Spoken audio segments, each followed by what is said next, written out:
but how are we going to stop it in the future? And so when that time comes, we'll work on it. I said, how are we going to house the millions of people? I said, well, when that time comes, we'll work on it. I said, let's start a technical branch and work on it. They said, you're deviating from the teachings of Karl Marx. You'll have to leave. So they kicked me and the vice president of the Young Communist League. He said, let's hear them out. So they kicked us both out. I would say they were dumb. I would help any country to get better. I don't care what they are. Presbyterian, communist, socialist, doesn't make a difference to me. All people need clean air, good food, and a relevant education. To me, all people have the same needs. So you have any other questions? I have one. Yeah. It's about semantics. Did I answer your question? Yeah, sure. Yeah. It's about semantics. I read your books. Which one? Best That Money Can? Yes, that. And I read that we can, in the future, read a book in a few seconds or in a few minutes. Yeah. You can read a book. Can you give more details about that, the semantics in the future? Years ago, when I was a kid, about 13, 14, I wanted to know how airplanes fly. My parents didn't know. My relatives didn't know. So I went to the library and I got a book on the Wright brothers. They're supposedly the first men to build a powered flying machine. So I opened the book with great anxiety because I wanted to know. And it starts out, it was a sunny day in May, and Mrs. Orville Wright was hanging clothing on the wall. That bothered me, because I didn't want to know about her. I want to know about how planes fly. I had to go through the whole book with a lot of sunny day in May in there. Near the end of the book, they killed a pigeon, and they put wires in its wings to keep them out there. And they moved the wings forward, backward, and glided the pigeon to see where the center of balance was. That was information. So I began to take books in that when I was a kid and underline all the bullshit, sunny day in May, and chalk the good stuff. So I learned to skip all the shit and come up with substance. You understand? Writers get paid today by the amount of words they got. They stick thousands of words in there. And I'm not interested in that. Even if a doctor makes wonderful contributions to medicine, I wanted to start out with the contributions, not the doctor. Because the books I get says Dr. Jones lived in Palisades Park with 2 kids. One was named Larry and the other Jennifer. And he always lived near the precipice because he liked the scenery. I'm not interested in that shit. I just want to know what he did to make medicine better. But on the bottom of that, you can put, if you want to know about the doctor, here's the story of the doctor. So they can sell a book. There's so much information today that we can't afford sunny day in May anymore. Do you understand what I'm talking about? We cannot afford it. There's so much wonderful news. They say every day a satellite sends information down on outer space.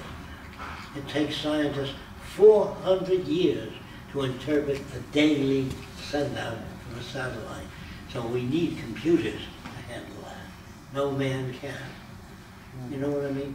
When you come in for a landing in San Francisco, if there's a pea soup fog, you can't see anything. So you need radar that tells you how high you are off the ground. Sonar. It isn't machine takeover. Machines will be assigned tasks that man can't handle. But don't ever let anybody say, well, machines take over. No, they won't. They'll be assigned, just like engineers. Yes? Yes, I have one question. Some people say that the Venus Project would be like a bubble, that we are on some kind of island and we do our stuff, and people that don't agree with us wouldn't be allowed or wouldn't be accepted. How do you answer those people? We're not elitists. We want to, do the first city, invite people from all over, and be a research center. And we'd be making information about this direction as well. And we'd be working on the automated systems for the next city to make it better. But we'd also have a theme park if we're able to in the first city, so people could come and see what future would be like. And we would have people from all over the world come. And if they liked it, they could live there and then go back to their country and build another and another and another. We feel that, that there may be some countries or some areas that won't want to join, but eventually the standard of living with people and countries joining together would be so high, and the rest of the world couldn't even compete with that, that the people would be demanding that those countries join. But we'd never leave people out. So it wouldn't be like a bubble. We wouldn't be rejecting people. They might be rejecting us initially. Yeah. Just because they don't know about this direction. You know what the Amish people are? That's a religious group that lives in the country by themselves, want to grow their own food. They wouldn't want to join the Venus Project. They want to live on their own. But we will put up their buildings for them if they want us to. Free, of course. But if the owner or the leader says, I like wood, I don't like fireproof material, then if it catches fire, it's your problem. I'm going to say this about the Venus Project. How you pick your own home in the future. You sit in front of a plastic bubble, about 6 feet in diameter, and you say to it, that's the architect, I want a home. And it says to you, what kind of home? Most people are not that sure. So different houses appear and they rotate. And she says, stop. But when she gets to the house you like, then she says, I'd like to see the floor plan, the roof is on. And then she says, can you move the children's room next to the adult bedroom? And it moves while you're talking. The floor plan changes. Then he says, I'd like a balcony sticking out. Sticking out where? She says, out of the bedroom above the pool. How far out? He says 8 feet. The machine says, if you go 12, you can have a dining area. It does not overrule you. It merely suggests. Yes. He says, no, I'm going out at 8 feet, and that's your decision. So when you get through talking, there's a room, a dome. You walk in, you know what virtual reality is? Yes. You can say, I'd like to see what the house looks like inside. Now a virtual image appears. And she says, I didn't think the sink would be that low. And it starts moving up. Say when. And you say, now. Okay. So each home is exactly as you dictate, not some architect who thinks you want this. So architects will be out of work possibly in the next 15 years. But you will walk over to a computer and say, I'm interested in a 17-story building, minimum materials, and say, what use is that for? Engineering and planning. What type of engineering? Electrical engineering. Then the building will be arranged and designed in the most suitable way because input from information from all over the world goes into the architectural decision maker. Now, I don't know if you know this, architects have a library. When they would design a school, they pull books out on school design. We can connect all that with a computer. In an hour and a half, build artificial architects that are better than any architect. Now, if you don't understand me, that's why I brought up diagnostician or dermatologist, you know, that skin specialist. They show him skin diseases, and he has to remember the pattern. You know, psoriasis has a different pattern than measles. The doctor has to remember all those patterns. When he sees a new skin disease that he never saw before, he goes like this. That means he's not sure. But if Dr. Jones, can you come in here and look at that? That doctor's been around the world, so he has more information. Now we can photograph every skin disease in the world, put it up on plates. So when you come in, you got a strange skin, it gives you all the information in the world and the latest treatment. Most doctors will be on the way out. Computers, your little laptop is in touch with the world. You can ask almost any kind of question. What are the memory metals like today? It'll tell you. You understand? Yeah. We make buildings. You know what the memory metals are? Nickel and titanium. Some Swedish inventor, he was mixing different metals together. He's a metallurgist. And he mixed nickel and titanium together just to see how strong it would be, and he bent it like the letter U. He left it on a table near a heat lamp, and it straightened itself out. So they now make metal and they shape it like a spring. And you can pull it out, bend it, twist it, heat it, it goes right back to that spring. That's the memory metal. We can make buildings of memory materials. And the buildings themselves would be made like, say, a dome. Then we flatten it out and ship 10,000 houses to India, flat. When we get to India, we connect 2 electrodes to it. A minute and a half, it becomes a full dome again. That goes for furniture that are curvilinear. You make it that way, and you flatten them out so you can ship them. You can't ship houses. You can get maybe 200 houses on a boat, but if you flatten them out, you get 4,000. Today, they take off, you know what container ships are? They take off 1 container at a time. Yes. They're big containers, shipped to countries, and the ship that carries that costs $1 billion. And you tie it up for 3 days, taking those containers on.